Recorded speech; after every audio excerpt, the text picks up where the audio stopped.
Okay नमस्ते अनि हार्दिक स्वागत गर्न चाहन्छु तपाईँ सम्पूर्णलाई। म डिआर काफले। हामी छौँ ब्राइटर नलेज अन्तर्गत। यो तपाईँ हाम्रो आफ्नै च्यानल हो साथीहरू। सो लाइक कमेन्ट र सेयर गर्न सक्नुहुनेछ। तपाईँका निमित्त अति आवश्यक पर्ने विभिन्न सामग्रीहरू लिएर उपस्थित हुने गर्दछौँ। तपाईँको स्टडीमा विशेष सहयोग गर्ने पनि हाम्रो उद्देश्य हो भने तपाईँको प्रत्येक समस्यासँग रहेर हामी परिचित हुने गर्दछौँ र तिनै समस्यासँग सम्बन्धित जानकारीहरू पनि दिने गर्दछौँ ब्राइटर नलेज अन्तर्गत रहेर। आजको बसाइमा भने मैले यहाँनिर लोकसेवा आयोगको तयारी अथवा विभिन्न आयोगको तयारी गरिरहनुभएका साथीहरूका निमित्त सार्क राष्ट्रहरूसँग सम्बन्धित अथवा सार्कसँग सम्बन्धित राइट जुन दक्षिण एसियाले सार्क रहेको छ संगठन त्यससँग सम्बन्धित वस्तुगत प्रश्नोत्तर लिएर उपस्थित भएको छु। आउनुहोस् सुरु गरौँ आजको एपिसोड सार्क विशेष। पहिलो प्रश्न, सार्क मन्त्री परिषदको बैठक वर्षको कति पटक बस्ने गर्दछ? पक्कै पनि साथीहरू कृपया प्रतिक्रिया दिन नबिर्सनुहोला। कमेन्ट बक्समा गएर सकारात्मक प्रतिक्रिया दिन सक्नुहुनेछ, नकारात्मक छ भने पनि दिन सक्नुहुनेछ। ओके, तपाईँको मनमा जे लाग्छ फ्रीली कमेन्टमा छाडिदिन सक्नुहुनेछ राइट। सो कमेन्ट चाहिँ छाड्न नबिर्सनुहोला। यद्यपि तपाईँले यो भिडियो हेर्दै अथवा सुन्दै हुनुहुन्छ भने okay please don't forget to leave the comment please right. आउनुहोस् पहिलो प्रश्नमा सोधिसकेको छु, सार्क मन्त्री परिषदको बैठक वर्षको कति पटक बस्ने गर्दछ? सही जवाफ हो 2 पटक। सार्क मन्त्री परिषदको बैठक वर्षको 2 पटक बस्ने गर्दछ। अर्को प्रश्न, पूर्वको भेनिस भन्नाले कुन सार्क राष्ट्रलाई चिनिन्छ? पूर्वको भेनिस भन्नाले कुन सार्क राष्ट्रलाई चिनिन्छ भनेको छ प्रश्नले राइट। पूर्वको भेनिस भन्नाले चाहिँ भारतलाई चिनिन्छ। ओके, भारत जसको सही जवाब रहेको थियो। हाल सार्कको सहयोगका क्षेत्रहरू कतिवटा रहेका छन्? हाल सार्कका सहयोगका क्षेत्रहरू कतिवटा रहेका छन्? सही जवाब हो 16 वटा। साथीहरू 16 वटा क्षेत्रहरू रहेका छन् सार्कका सहयोगका राइट। नेपालको समयभन्दा भारतको समय 15 मिनेट पछाडि छ भने भुटानको समय कति अगाडि रहेको छ? नेपालको समयभन्दा भारतको समय 15 मिनेट पछाडि छ भने भुटानको समय कति अगाडि रहेको छ? सही जवाब हो 15 मिनेट अगाडि। ओके, नेपालको समय भन्दा भारतको चाहिँ 15 मिनेट पछाडि भयो जस्तो भुटानको चाहिँ 15 मिनेट अगाडि छ भनेर बुझ्नु होला। 10औं सार्क व्यापार मेला कुन देशमा भएको थियो? 10औं सार्क व्यापार मेला कुन देशमा भएको थियो? पक्कै पनि नेपालमा भएको थियो। नेपाल जसको सही जवाब हो।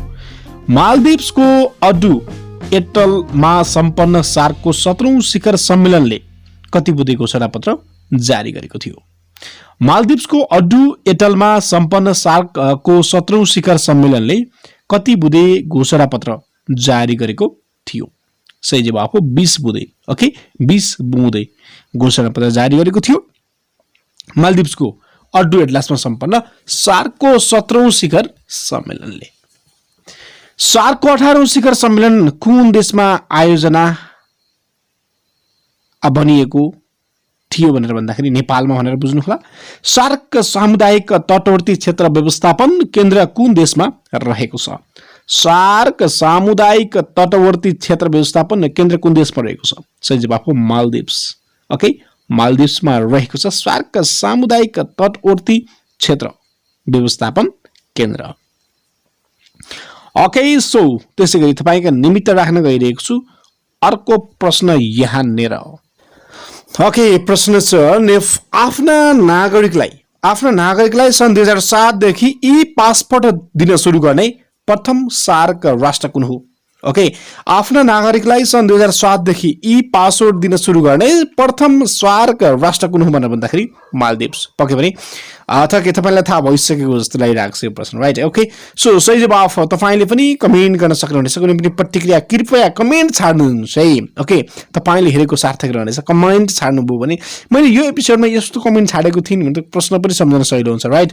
ओके, अर्को प्रश्न, सार्क शिखर सम्मेलनमा हालसम्म सबैभन्दा बढी बुँदाको घोषणापत्र अर्थात् 84 बुँदे घोषणापत्र कतिऔं शिखर सम्मेलनले जारी गर्यो?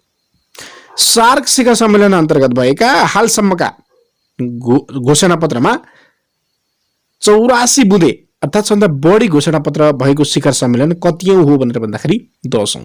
ओके 10औं जसको सही जवाफ रहेको थियो। सार्क बिउ बैंकको स्थापना गर्ने निर्णय कतिऔं शिखर सम्मेलनबाट भएको थियो? सार्क बिउ बैंकको स्थापना गर्ने निर्णय कतिऔं सार्क सम्मेलनबाट भएको थियो? सही जवाफ हो 16औं। ओके 16औं जसको सही जवाफ रहेको थियो। त्यसैगरी चौथो सार्क स्तरीय दक्षिण एसियाली व्यवसाय सम्मेलन काठमाडौँमा कहिले भएको थियो? चौथो सार्क स्तरीय दक्षिण एसियाली व्यवसाय सम्मेलन काठमाडौँमा कहिले भएको थियो भनेर भन्दाखेरि 2068 साल मङ्सिर 3 देखि 5 गतेसम्म। 2068 साल मङ्सिर 3 देखि 5 गतेसम्म भनेर बुझ्नु होला। त्यसैगरी अर्को प्रश्न रहेको छ यहाँनिर सार्ककै इतिहासमा कुन मुलुकको महासचिवले आफ्नो कार्यकाल पूरा नहुँदै राजीनामा दिएका थिए? र इतिहासमै यो घटना मानिन्छ मित्रहरू। सार्कको इतिहासमा कुन मुलुकको महासचिवले आफ्नो कार्यकाल पूरा नहुँदै राजीनामा दिएका थिए भनेर भन्दाखेरि मालदिप्स। ओके मालदिप्स जसको सही जवाफ रहेको थियो। नेपालले साप्टाको अनुमोदन कहिले गरेको हो? नेपालले साप्टाको अनुमोदन कहिले गरेको हो? विक्रम सम्वत 2050 साल 6 महिना 12 गते यसको सही जवाफ रहेको थियो। नेपालले साप्टाको अनुमोदन विक्रम सम्वत 2050 साल 6 महिना 12 गते गरेको थियो। नेपालको साप्टा अन्तर्गत भन्सार छुट कति वस्तुहरूमा प्राप्त गरेको छ? नेपालको साप्टा अन्तर्गत भन्सार छुट कति वस्तुहरूमा प्राप्त गरेको छ भनेर भन्दाखेरि 14। ओके नेपालको साप्टा अन्तर्गत भन्सार छुट 14 वटा वस्तुहरूमा प्राप्त गरेको छ भनेर सम्झनु होला। त्यसैगरी यहाँनिर अर्को प्रश्न छ सार्क सचिवालयको उद्घाटन कहिले भएको हो? सार्क सचिवालयको उद्घाटन कहिले भएको हो? विक्रम सम्वत 2043 10 महिना 2 गते। विक्रम सम्वत 2043 साल 10 महिना 2 गते भएको थियो सार्क सचिवालयको उद्घाटन। राइट। अर्को प्रश्न छ सार्कको कतिऔं शिखर सम्मेलनपछि महासचिवको पदावधि 3 वर्ष बनाइएको हो?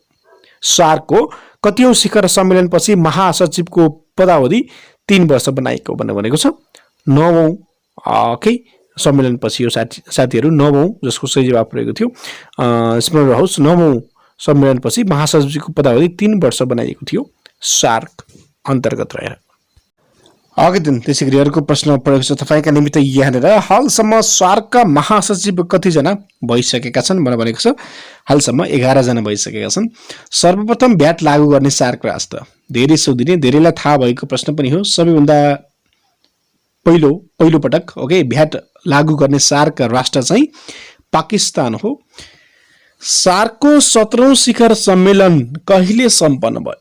17औं शिखर सम्मेलन कहिले सम्पन्न भयो? सही जवाफ हो 2011 साल 11 महिना 10 गतेदेखि 11 गतेसम्म सञ्चालन भएको थियो। सार्क जापान विशेष कोषको स्थापना कहिले भयो? सार्क जापान विशेष कोषको स्थापना कहिले भयो? सन् 1993 9 महिना 27 गते 27 तारिक भनेर बुझ्नु होला। राइट। ओके यो सार्क जापान विशेष कोषको स्थापना सन् 1993 ओके 9 महिना 27 तारिक। सार्क प्राविधिक समितिको अध्यक्षहरूको कार्यकाल कति अवधिको हुन्छ? सार्क प्राविधिक समितिको अध्यक्षको कार्यकाल कति वर्ष अवधिको हुन्छ? 2 वर्षको। राइट 2 वर्षको। ओके सही जवाफ हो सार्क प्राविधिक समितिको अध्यक्षहरूको पदावधि 2 वर्षको हुन्छ। सार्क राष्ट्रहरूमा नेपालको दूतावास नभएका राष्ट्रहरू कतिवटा छन्? यो प्रश्नको सही जवाब छाड्ने प्रयास गर्नु होला मित्रहरू। ओके म कमेन्टमा जवाब छाड्दिनेछु। सार्क ग्रामीण विकास केन्द्र कहाँ अवस्थित रहेको छ? सार्क ग्रामीण विकास केन्द्र कहाँ अवस्थित रहेको छ? श्रीलङ्कामा। राइट श्रीलङ्कामा। ओके सार्क राष्ट्र युरोपेली संघको ढाँचाको एकल मुद्रा प्रचलनमा ल्याउन प्रस्ताव गर्ने सार्क राष्ट्र कुन हो? यो पनि प्रश्नको सही जवाब कमेन्टमा छाड्नुहोस् भनेर भन्न लागेको थिएँ। मैले यहाँ जवाब समावेश गरिसकेको छु साथीहरू। एनिवे तपाईको लागि फाइदा भयो। सार्क राष्ट्र युरोपेली संघको ढाँचाको एकल मुद्रा प्रचलनमा ल्याउन प्रस्ताव गर्ने सार्क राष्ट्र चाहिँ भारत रहेको थियो। साप्टा चार्टरमा उल्लेख भए अनुसार अल्पविकसित र गैर अल्पविकसित राष्ट्र मध्ये देखाएको कुन राष्ट्रहरू गैर अल्पविकसित राष्ट्रमा पर्दैन भनेर भनेको यो अगाडिचोटि मैले सोधेको प्रश्न लिएर आएको छु यहाँनिर। यो प्रश्नको अप्सनहरू मैले राखेको छैन, यद्यपि सही जवाफ मालदिप्स रहेको थियो। साप्टा चार्टरमा उल्लेख भए अनुसारको अल्प विकसित र गैर अल्प विकसित राष्ट्रहरू मध्ये पर्ने राष्ट्र भनेको चाहिँ कुन पर्दैन भनेर भन्दाखेरि मालदिप्स चाहिँ त्यस अन्तर्गत पर्दैन। यानि कि साप्टा चार्टरमा उल्लेख भए अनुसार अल्प विकसित र गैर अल्प विकसित राष्ट्रहरू मध्ये चाहिँ मालदिप्स पर्दैन भनेर बुझ्नु होला है त। साथीहरू प्लिज कमेन्ट गर्नु होला है। मैले यहाँनिर एउटा प्रश्न छाडेको छु, सार्क राष्ट्रहरूमा नेपालको दूतावास नभएका राष्ट्रहरू कतिवटा छन् अथवा छैनन्?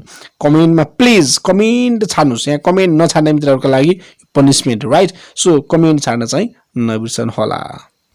ओके दिन अर्को प्रश्न त्यसै गरी तपाईँका निमित्त, सार्क राष्ट्रमा आपतकालीन खाद्य सङ्कट टार्न सार्क बैंक कहाँ स्थापना गरिएको छ?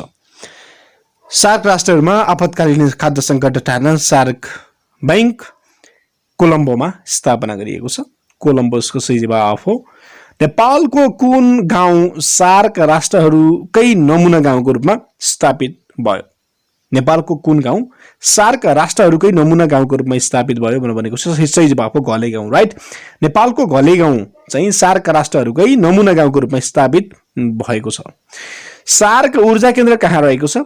सार्क ऊर्जा केन्द्र कहाँ रहेको छ? सही जवाफ हो पाकिस्तान। पाकिस्तानमा सार्क ऊर्जा केन्द्र रहेको छ। एडम्स पीक कुन सार्क राष्ट्रमा पर्दछ? एडम्स पीक कुन सार्क राष्ट्रमा पर्दछ? श्रीलङ्काको सही जवाफ हो एडम्स पीक कुन सार्क राष्ट्रमा पर्दछ? श्रीलङ्का। विश्वको सर्वोच्च शिखर कुन सार्क राष्ट्रमा पर्दछ भनेर मैले सोधेँ भने यसको जवाफ नछोड्ने को हुन्छ? हेरौँ है त, जवाब छाड्नुहोस् है। विश्वको सर्वोच्च शिखर कुन सार्क राष्ट्रमा पर्दछ? एनिवे, नेपालको कुन बैंकलाई केन्द्रीय बैंक भनिन्छ? नेपालको कुन बैंकलाई केन्द्रीय बैंक भनिन्छ? नेपाल राष्ट्र बैंक। नेपालको कुन बैंकलाई केन्द्रीय बैंक भनिन्छ भन्दाखेरि नेपाल राष्ट्र बैंक, जसको सही जवाफ रहेको थियो। ओके, सो कमेन्ट गर्न, लाइक शेयर गर्न छुटाउनु भएको छ भने यद्यपि कृपया नछुटाउनु होला। हामीलाई सब्सक्राइब गरेर अल नोटिफिकेसन क्लिक गर्नु होला, बेल आइकन दबाएर। सो अल नोटिफिकेसन तपाईले प्राप्त गर्न सक्नुहुनेछ, राइट? तपाईको प्रत्येक पललाई सिकाइ पूर्ण बनाउने हाम्रो अभियान अन्तर्गत रहेर आज मैले सार्क राष्ट्रहरूसँग सम्बन्धित प्रश्नोत्तर सोधिरहेको छु। यहाँनिर प्रश्नहरू सोधिरहेको छु र उत्तरहरू पनि भनिरहेको साथीहरू। अघि नै मैले एउटा प्रश्न छाडेको थिएँ, त्यसको जवाब छाड्नुभयो कि नै? Please don't forget, right? Answer कमेन्टमा लेख्नु होला। अर्को प्रश्न राख्न चाहन्छु, सार्क स्थायी समितिमा को रहन्छन् भनेको छ। सार्क स्थायी समितिमा परराष्ट्र सचिवहरू रहने गर्दछन्। सम्झनु होला, सार्क स्थायी समितिमा को रहन्छन् भनेको छ परराष्ट्र सचिवहरू, जसको सही जवाफ हो। ओके, सार्क स्थायी समितिमा परराष्ट्र सचिवहरू रहने गर्दछन्। सार्कको स्थापना कहिले भएको हो? सार्कको स्थापना कहिले भएको? सुरुमै राख्नुपर्ने प्रश्न पनि हो यो, म अहिले राखेको छु। Anyway, 1985 December 8, right? 1985 1985 डिसेम्बर 8। सार्कको बडापत्रमा कति धारा रहेका छन्? सार्कको बडापत्रमा कति धारा रहेका छन्? धारा 10, राइट? सार्कको बडापत्रमा 10 वटा धारा रहेका छन्। सार्कमा कतिवटा प्रमुख अङ्गहरू रहेका छन्? सार्कका प्रमुख अङ्गहरू कतिवटा रहेका छन् भनेर भन्दाखेरि 5 वटा। सम्झनु होला, सार्कमा प्रमुख अङ्गहरू भनेका 5 वटा रहेका छन्, राइट? ओके, अर्को प्रश्न छ यहाँनिर, सार्कको महासचिवको पदावधि कति वर्ष रहेको हुन्छ? सार्कको महासचिवको पदावधि कति वर्ष रहेको हुन्छ? सही जवाफ हो 3 वर्ष, राइट? सार्कको महासचिवको पदावधि 3 वर्षको रहेको हुन्छ। जवाब पाइसक्नु भएको छ, 3 वर्ष जसको सही जवाब हो। सार्क मुलुकहरूमध्ये नेपालसँग दौत्य सम्बन्ध राख्ने पहिलो मुलुक कुन हो? सार्क मुलुकहरूमध्ये नेपालसँग दौत्य सम्बन्ध राख्ने पहिलो मुलुक कुन हो भनेर भन्दा कुन होला? साथीहरू पक्कै पनि हेरिसक्नु भएको छ यहाँले जवाफ। मलाई थाहा छ साथीहरू, सार्क मुलुकहरूमध्ये नेपालसँग दौत्य सम्बन्ध राख्ने पहिलो मुलुक भारत हो, राइट? भारत, जसको सही जवाब रहेको थियो। पहिलो शिखर सम्मेलनको अध्यक्षता कसले गरेको थियो? यो पनि महत्त्वपूर्ण प्रश्न अन्तर्गतको एउटा प्रश्न पर्दछ। पहिलो शिखर सम्मेलनको अध्यक्षता हो कि सार्क राष्ट्रहरूको शिखर सम्मेलन, जुन पहिलो शिखर सम्मेलन रहेको थियो, जसको अध्यक्षता कसले गरेका थिए भनेर भन्दा हुसेन मोहम्मद एसार्द। ओके, हुसेन मोहम्मद एसार्दले पहिलो सार्क शिखर सम्मेलनको अध्यक्षता गरेका थिए।